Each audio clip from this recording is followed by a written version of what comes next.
تم پسند کرتے ہو دنیا کی زندگی، ترجیحاً تمہارا معیار دنیاوی زندگی ہے، حالانکہ والآخرۃ خیر وابقیٰ، آخرت تمہارے لیے بہتر بھی ہے اور ہمیشہ باقی رہنے والی بھی ہے۔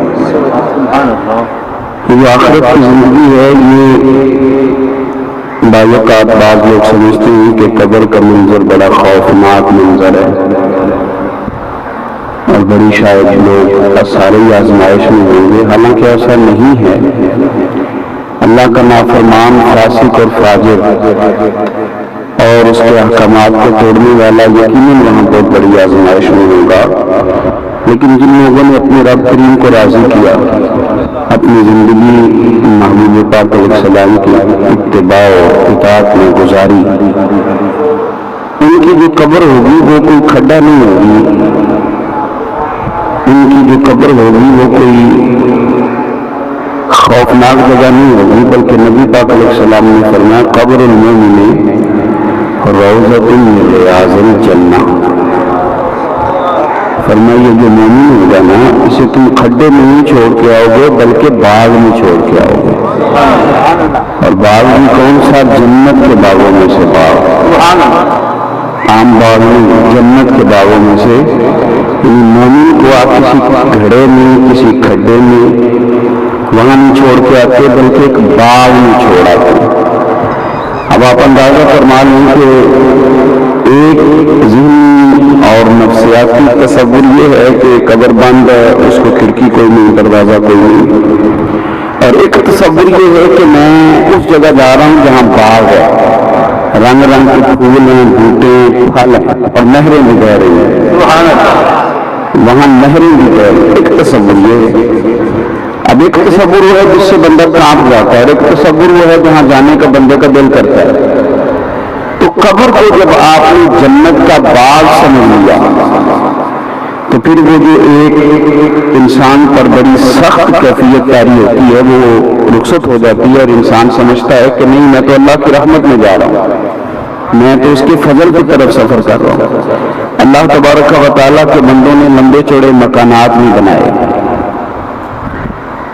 حضرت مولا علی شیر خدا رضی اللہ تعالی عنہ اپنی شادی تک مسجد میں سویا کرتے تھے، اور نکاح کے بعد ان لوگوں کی بات بتا رہا ہوں جو دنیا کے نہیں، جنتیوں کے امام ہیں، سبحان اللہ، جنتیوں کے امام ہیں، پر ان کا طریقہ یہ دیکھ لیجئے کہ حضرت مولا علی شیر خدا نے اپنی نکاح تک آپ کا کوئی مقام نہیں تھا، بلکہ شادی کے بعد بھی حضرت حارثہ بن نعمان رضی اللہ تعالیٰ عنہ سے ایک مکان عاریۃ، جس کو آپ اپنے لب و لہجے میں سمجھ لیتے ہیں کہ کوئی کرائے کا مکان ہو یا عارضی طور پر لیا گیا ہو، تو وہ مکان نبی پاک صلی اللہ علیہ وسلم نے لے کے دیا تاکہ سیدہ فاطمہ وہاں قیام کریں، تو وہاں سیدہ پاک کا قیام رہا، لیکن ذاتی طور پر کوئی مکان حضرت مولا علی شیر خدا کا موجود کیوں نہیں تھا؟ وہ اس لیے نہیں تھا کہ وہ سمجھتے تھے کہ یہ تو عارضی دینا تھوڑے سے،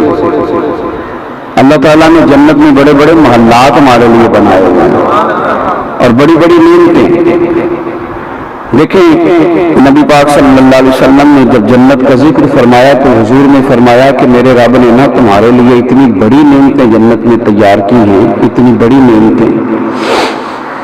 میرا خیال ہے موبائل کو دیکھنے کی بجائے مجھے دیکھیں، آپ بند کر دیں اس کو، اتنا فرض سمجھ لیا آپ نے، موبائل کو جیب میں رکھیں، اللہ آپ کو جزائے خیر دے اور صحیح ہو کے بیٹھیں، اطمینان سے بیٹھیں، اللہ تعالیٰ برکت دے۔ جس نے موبائل بنایا تھا اس نے اوپر لکھا تھا کہ اس کو ہاتھ میں پکڑ کے رکھنا، تو فون آئے تو فون سننے کے لیے، اور بن گئی یہ ویڈیو انشاءاللہ تعالیٰ آپ کو میرا خیال ہے دے ہی دے گا، اس بندے سے واقفیت کر لے آپ، تو باقی دوست میری بات سنیں، میں نے کبھی چلے جانا ہے، اگر آپ دائیں بائیں دیکھیں گے تو مسئلہ تو خراب ہو جائے گا۔ کوئی ناراض بھی لگتے ہیں تھوڑے تھوڑے آپ لوگ، ہنستے ہنستے نہیں، بالکل بھی بھول رہے ہیں سارے، مہربانی کریں تھوڑا سا، قاری صاحب پرانے پیار والے میں اس لیے زیادہ اثر ہے، تو آپ ذرا توجہ کریں میری بات پر، میں نے دو ایک باتیں آپ سے عرض کر دی ہیں، آپ غور کریں۔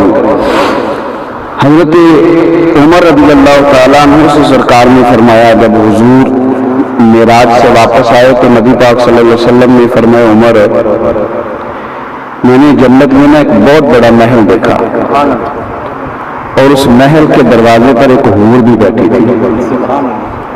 اور حضور فرماتے میرا دل کیا کہ اندر جا کے دیکھوں. جب قریب گیا تو پتہ چلا کہ یہ تو عمر فاروق کا محل ہے. سبحان اللہ. یعنی اس بندے کے لیے جنت میں محل بن چکا ہے جس نے ساری زندگی کچی زمین پر سو کے گزار دی. انہوں نے کرتا نہیں نیا بنوایا, بڑا زمانہ اسی کرتے میں گزار دیا, تو اللہ نے جنت میں محل بنا دیا. تو حضور فرمانے لگے مجھے بڑا بھلا لگا, بڑا اچھا لگا, بڑا پیارا لگا تیرا گھر. میرا دل کر رہا تھا میں اندر سے جا کے دیکھوں کہ عمر کا محل کتنا شاندار ہے. لیکن پھر میں نے کہا کہ عمر غیور آدمی ہے, کہے گا کہ خود ہی سرکار نے قانون بنایا ہے کہ کسی کی گھر اس کی بغیر اجازت نہیں جانا چاہیے, اور خود ہی چلے گئے. لہٰذا میں نہ اندر نہیں گیا, میں باہر سے ہی آ گیا ہوں. پر تیرا گھر بڑا شاندار تھا. حضرت عمر نے سنا تو رو پڑے, تو امیر حرم میں فقیر بے نوا, تو کجا من کجا. عرض کرنے لگے یا رسول اللہ میرے پاس یہ محل اللہ نے دیا ہے, جو کچھ بھی دیا ہے وہ سارا آپ کے نالین کی برکت سے ہی تو دیا ہے, تو میں آپ پر غیرت کھاتا. تو جنت کے اندر اور آخرت کے اندر جو اللہ تبارک و تعالیٰ نے اپنے بندوں کے لیے آسانیاں بنائی, اور وہاں جو اللہ نے اپنے بندوں کے لیے نعمتیں تیار کی. بخاری مسلم حضرت ابو ہریرہ رضی اللہ تعالیٰ عنہ فرماتے ہیں کہ حضور نے فرمایا تمہارے رب نے تمہارے لیے جنت میں وہ نعمتیں تیار کی ہیں نہ کسی آنکھ نے دیکھی, نہ کسی کان نے سنی, اور حضور فرماتے ہیں تمہارے دل پر کبھی خیال بھی نہیں گزرا ہوگا, وہ نعمتیں اللہ تمہیں عطا کر دے گا. وہ پنجابی میں کہتے ہیں نا تم کبھی سوچیا بھی نہیں ہونا, تو کہتے ہیں کہ تمہارے دل پہ کبھی خیال بھی نہیں گزرا ہوگا, رب وہ شانیں تمہیں عطا کرے. ہمارے یہاں یہ ہوتا ہے کہ 24 گھنٹے لوگ اپنی دنیا داری سے بھی کرتے رہتے ہیں, 24 گھنٹے یعنی وہ والا مکان بناتے رہتے ہیں جو فانی ہے, وہ گھر بناتے رہتے ہیں جس کی کوئی. اور بڑی خوبصورت بات کی تھی صوفیاء فرماتے ہیں کہ یہ دنیا داری اس طرح بکریوں کا ریوڑ ہوتا ہے, جس طرح بکریوں کا ریوڑ ہوتا ہے, اس طرف کی بکریوں کو ہانک کے لاؤ تو اس طرف کی بھاگ جاتی ہے, پھر انہیں گھیر کے لاؤ تو اس طرف والی نکل جاتی ہے, تو چرواہا چھیڑو تھک جاتا ہے.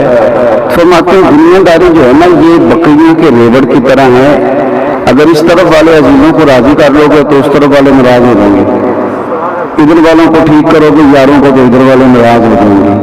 تو آپ پورے آ سکتے نہیں, یہ ہو نہیں سکتا کہ سارے لوگ راضی, ممکن نہیں ہے نا جی, آپ ایک انسان ہیں. تو حال کیا ہے؟ تو مسند امام احمد بن حنبل میں میرے نبی پاک علیہ السلام نے حال بھی بتایا ہے. حضور نے فرمایا تو ایک رب کو راضی کر لے, اگر اللہ راضی ہوگا تو لوگوں کے دلوں میں تیری محبت پیدا فرما دے گا. پھر لوگوں کے دلوں ان الذین آمنوا وعملوا الصالحات سیجعل لهم الرحمن ودا, مان لانے کے بعد جو لوگ اچھے عمل کرتے ہیں رحمان لوگوں کے دلوں میں ان کی محبت پیدا کر دیتا ہے. تو اپنی آخرت کے گھر کی طرف توجہ ہونی چاہیے, ذوق ہونا چاہیے. یعنی بندہ کچھ پیسے بچا کے رکھتا ہے, کچھ چیزیں چھپا کے رکھتا ہے کہ چلو مشکل آ گئی تو کام آ جائیں گے, اور پتہ ہوتا ہے کہ میرا بینک بیلنس کتنا ہے, تو میرے مکان کی کتنی قیمت ہے, تو میری گاڑی کتنی کی ہے, تو میں کل مول کتنا سرمایہ رکھتا ہوں. اسی طرح ہمیں پتہ ہوتا ہے میری نمازیں کتنی ہیں, میرے صدقات کتنے ہیں, میں اخلاقی طور پر کس طرح کا ہوں, یہ ہمیں پتہ ہوتا ہے. کرنے کا کام یہ ہے کہ ہم اپنے ان رویوں کو مضبوط کریں, ان چیزوں کے اندر پختگی لائیں کہ جو ہماری آخرت کو ٹھیک کر دیں, ہمارا اگلا وقت آسان ہو. اس کے لیے تھوڑی جدوجہد کریں, اس کے لیے. لیکن یہ چھوٹا سا کام ہے داڑھی رکھنا, یہ مشکل کام نہیں, داڑھی کا وزن بھی کوئی نہیں ہوتا. کبھی آپ نے دیکھا ہے کسی بندے کی داڑھی بڑی بڑی ہو جائے تو کوئی بندہ اس نے کہا میں تھک گیا ہوں, داڑھی بہت وزنی ہے. اور یہ بھی آپ کمال دیکھیں کہ اللہ تعالیٰ نے عورت کو داڑھی دی نہیں, صرف مرد کو دی ہے. اس کا معنی یہ ہے کہ اللہ تعالیٰ مرد کے چہرے پر داڑھی دیکھنا پسند. اچھا لوگ کیا کہتے ہیں کہ میں نیک نہیں اس لیے نہیں رکھی, تو داڑھی رکھنے سے بندہ کوئی معصوم تو نہ ہو جاتا. داڑھی والے سے بھی غلطی ہوتی ہے لیکن اس سے داڑھی کا ثواب ضائع نہیں ہوتا. اگر کوئی داڑھی والا غلطی کرتا ہے تو غلطی اپنی جگہ ہے اور داڑھی کا اجر اپنی جگہ ہے. تو ہم کیا کرتے ہیں کہ سنت شریعت سے جان چھڑاتے ہیں. توجہ نہیں کرتے. یعنی گپوں کے لیے کسی کو بٹھا لے اسے کہ آج یار گپ شپ کریں تو شاید وہ 4-5 گھنٹے بھی نہ تھکے, لیکن اسی بندے کے آدمی تصویر دیں اسے کہ پہلا کلمہ شریف 500 دفعہ پڑھ, یا نیند آ جاتی ہے یا کام یاد آ جاتا ہے, بندہ نکل جاتا ہے. اور میں نے تو اس طرح بھی دیکھا ہے کہ مسجدوں کے حجروں میں میٹنگ ہو رہی ہوتی ہے, مسجد کے حجرے میں میٹنگ ہو رہی ہے, لیکن نماز کا ٹائم آیا تو بڑے بندے کا میں اپنے محلے والی مسجد جا کے پڑھنی ہے. ادھر جو مسجد کے حجرے میں جو میٹنگ ہو رہی ہے تو یہاں پڑھ کے جا, تو اپنی آخرت پر توجہ دیں اتنا زیادہ. اور دنیا میں جو لوگ آرام ڈھونڈنے بھی نکلیں گے وہ یاد رکھیں کہ جب اللہ تعالیٰ نے حضرت آدم علیہ السلام کی مٹی گوندنے کے لیے کہا تھا نا حضرات ملائکہ کو, تو فرشتوں نے کہا یا اللہ کیا کریں, تو فرمایا مٹی پہ پانی برساؤ. تو فرشتوں نے پوچھا یا اللہ سکھ کا کتنا برسانا اور دکھ کا کتنا؟ تو اللہ تعالیٰ نے فرمایا اس طرح کرو کہ 40% سکھوں کا برسا دو اور 60% دکھوں کا. اگر کسی بندے کو کل سکھ بھی زندگی میں مل جائے نا سارے بھی, تو پھر بھی 40% ہوتے ہیں. یہ پورا خوش ہو نا پورا, اس کو بھی 60% دکھ, اور دکھ کا رنگ بدلتا ہے, دکھ رہتا ہے. یعنی چھوٹے بچے کو یہ دکھ ہوتا ہے کہ سویرے پھر اسکول جانا پڑے گا, یہ بھی بہت بڑا دکھ ہے. جب اس دور میں ہوتے ہیں تو اس دکھ کا اسی دور میں پتہ چلتا ہے.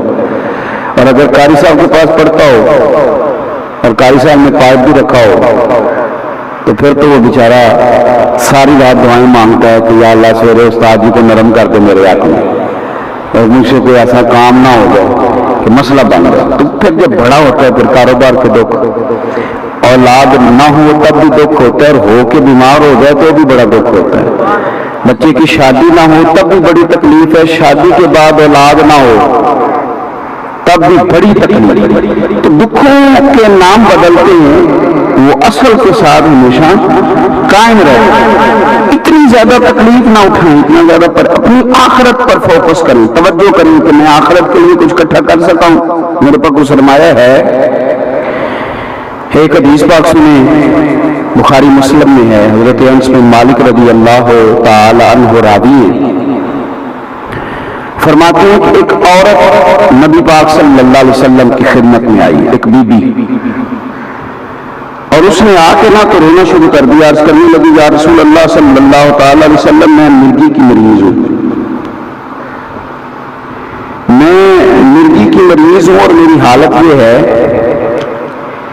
کہ مجھے جب مرگی ہوتی ہے تو میں شدید تکلیف میں. آپ کو پتہ ہے یہ جو مرگی کی بیماری ہوتی ہے یہ اعصابی بیماری ہے, یعنی اس میں ذہن بھی قابو آ جاتا ہے مریض کا, جسم بھی, بندہ بے ہوش ہو کے گر پڑتا ہے, اور نارمل زندگی میں اس کی ہوتی, بیچارہ نہ خوشی پہ جا سکتا ہے نہ غم پہ, تکلیف بڑی ہوتی. اور عورتیں ویسے ہی کمزور پیدا کی گئی ہیں. وہ کہنے لگی حضور مجھے مرگی ہے اور میری حالت یہ ہے کہ میں بڑی تکلیف میں, نہ کہیں جا سکتی ہوں, نہ آ سکتی ہوں, نہ کچھ سفر کر سکتی ہوں, بڑی اذیت ناک میرا وقت گزرتا ہے, میرے لیے دعا کریں اللہ مجھے شفا دے. میری بات کی سمجھ آ رہی ہے آپ حضرات کو؟ یہ نہیں بول رہے, نہیں بھی آ رہی. تو یا رسول اللہ صلی اللہ علیہ وسلم میں تکلیف نہیں ہے, میرے لیے دعا کریں. حضور نے کیا فرمایا؟ کبھی کبھی میرے محبوب علیہ السلام کا انداز بڑا انوکھا, بڑا نرالا, بڑا حسین و جمیل اور رنگ اختیار کر جاتا ہے.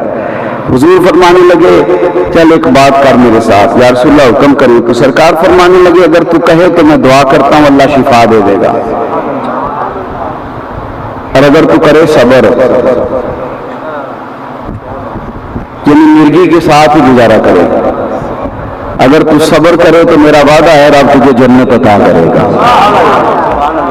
بھائی میرے بھی گھٹنے میں درد ہو رہی ہے تو کوئی پیر صاحب کو اللہ کا بندہ میرے پاس آ جائے اور مجھے مل جائے موقع, وہ کہیں گے گھٹنے شفا لینی ہے کہ جنت. میرے خیال ہے ایسا نہیں آخنا پیر بھی ہے تھی گوڈے کی دعا کرو نا تو جنت بھی اللہ خیر کرے گا, اس کو تو ٹھیک کرے گا. مطلب ہر شخص, وہ حضرت سلطان باؤ سے کسی نے کہا تھا روز بڑے مرید کرتے ہو, بڑی دنیا آتی ہے, تو آپ فرمانے لگے رب دا طالب کوئی نہیں ملیا, جو ملے طالب زر دا. تو جو آتے ہیں یہ تجویز کرانے آتے ہیں کہ کاروبار چل رہا ہے, رب دا طالب کوئی نہیں ملے. ایک جو ملے طالب زر، یہ تو دعائیں کرانے آئے ہیں، رشتہ نہیں ہوتا، کام نہیں چلتا، دکان، یہ تو سارے دنیا دار، کوئی آتا